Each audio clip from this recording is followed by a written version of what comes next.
And it's like, it's not, you can't control people. It's not meant to be. Mitch didn't want to be here. Yeah. And it probably should have done what the Islanders did with Dobson. Dobson started to press the Islanders. I want more. I got a new agent. They just said, all right, we don't need you then. Move on. Couple of picks. The Islanders have a fresh wave of players coming. The Leafs could have done something like that. Like, how would, for example, Kelly McCrimmon have handled that? Like, if you look back, if it was like him in Vegas in the Bizarro world where he's like not committing to being there, is no trade, like he would have been traded 100%. 100%. To get to back to your original question, the majority falls on Brendan Shanahan. The majority. And I mean, he's gone now.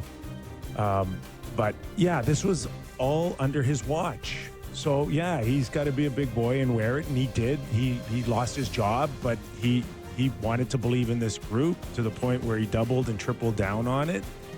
And at what point should they have seen some red flags?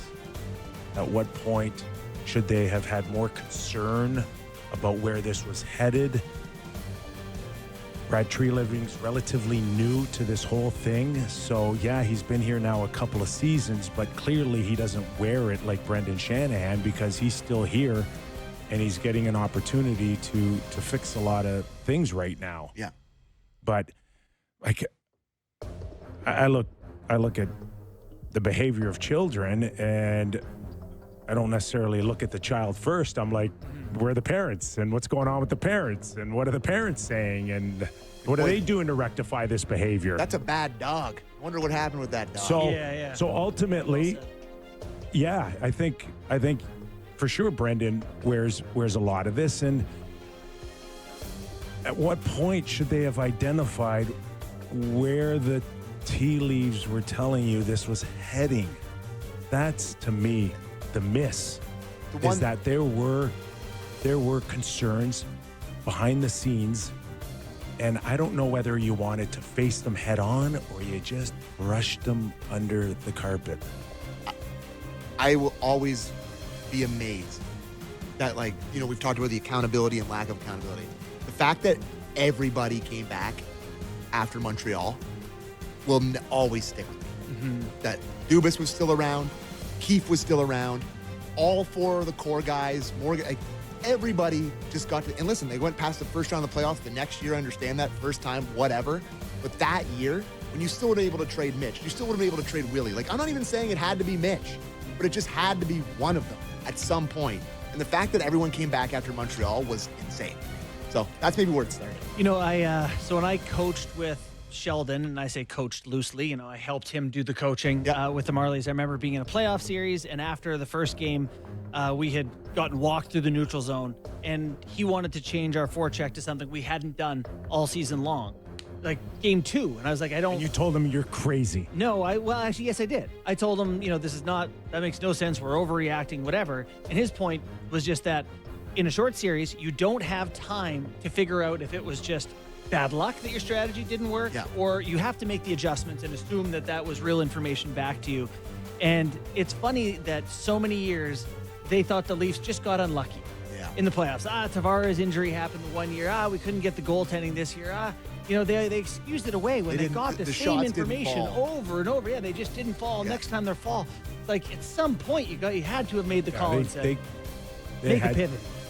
Collectively, they had character flaws. It's like, you know, sometimes you look at marriages and there's like positives and negatives, right? Yeah. But Sometimes there's a balance. Sometimes they work against each other. Exactly. Yeah. But all of them had that same flaw. We kept saying, can you tape grit to this core? No. And How many times we had that conversation? Oh, my God.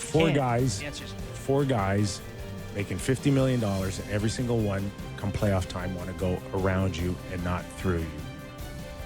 And then you bring in all these guys you want to throw body checks on the fourth line and go, there we go. That'll fix it.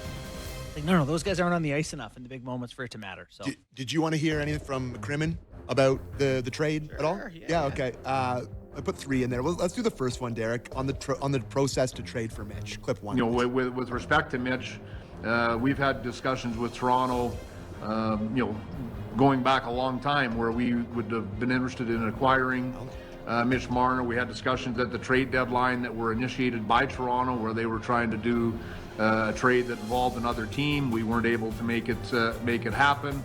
When Mitch indicated, or it appeared that Mitch would be going to free agency, he was our target. He was the player that we wanted. And again, tying into why would you do that trade in advance? We wanted to eliminate other teams. We wanted to be able to create a one-on-one relationship with his representatives in terms of trying to do a contract, and that's how the deal came together.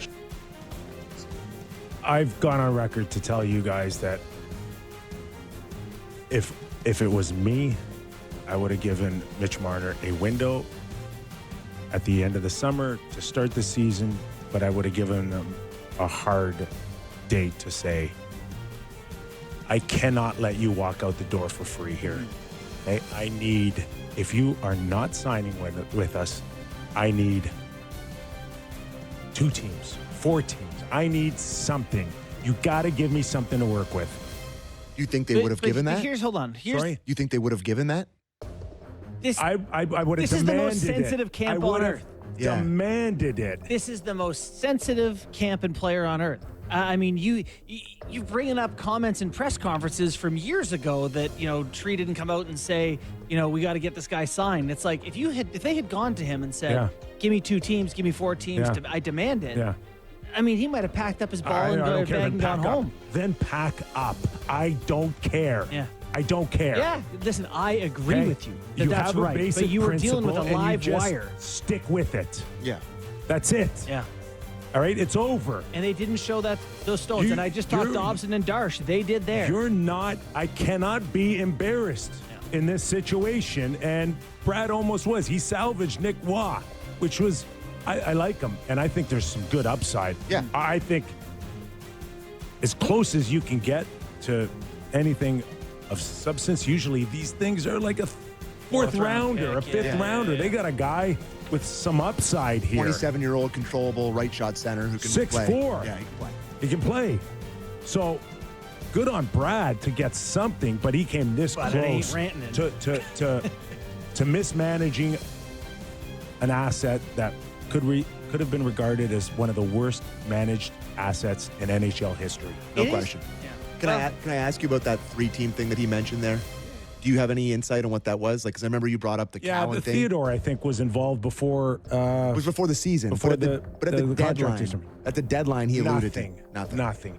And it wasn't even close. Okay. Of Mitch being traded to Carolina or anything. He wasn't going anywhere. Well, because he kind of alluded to that he would have gone to, because he talked about how if there was somewhere he was going to go at the deadline, alluding to his wife being pregnant, that's a place that they wanted to stay and sign, which is 100% fair. I get that.